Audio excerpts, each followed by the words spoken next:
സിയ നിന്റെ പരീക്ഷന്റെ പേപ്പർ കിട്ടിയാ? അടുക്കളയിൽ വരുമ്പോ അതാ ചോദിക്കല്. അടുക്കളയിൽ നിന്ന് വരുമ്പോ വെള്ളം കുടിച്ചിനാ, എത്ര കുടിച്ച് തിന്നാൻ കിട്ടീനാ, തിന്നാൻ പാടാന്നല്ലോ ചോദിക്കണ്ട്. പരീക്ഷന്റെ ചോദിക്കാൻ പറ്റൂല? ഇല്ല, ചോദിക്കാൻ പറ്റൂല. പരീക്ഷയുടെ പേപ്പറിന്റെ കാര്യത്തിൽ നിങ്ങൾ തീരുമാനമായ?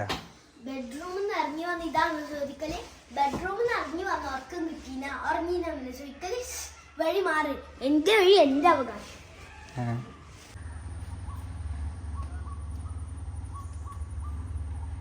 ഗ്രൂപ്പില് പറഞ്ഞല്ലോ നിന്റെ പരീക്ഷാ പേപ്പർ കിട്ടിയെന്ന്, എന്തായി? കളിച്ചു വരുമ്പോ ചോദിക്കല്. പിന്നെപ്പോഴാ ചോദിക്കല്? കളിച്ചു വരുമ്പോ പിന്നെ എന്താ ചോദിക്കണ്ടേ? കളിച്ചു വരുമ്പോ ചോദിക്കണം കളിച്ചിനാ, നല്ലോണം കളിച്ചിനാ, വീണ് അങ്ങനെയല്ല ചോദിക്കല്. ഇതും കഷ്ടം. സിയ നിന്റെ പരീക്ഷന്റെ കാര്യം ഞാൻ ഇനി എപ്പോഴാ ചോദിക്കണ്ടേ? എക്സാം ഹാളിൽ നിന്ന് പരീക്ഷ എഴുതി കഴിഞ്ഞിട്ട് ചോദിച്ചാൽ മതി ട്ടാ. സൈറ നിന്റെ പരീക്ഷാ പേപ്പറിന്റെ കാര്യം എന്തായി? കളിക്കും പറഞ്ഞത് ചെയ്യിക്കല്. എന്റെ ഗോപിയേട്ടാ.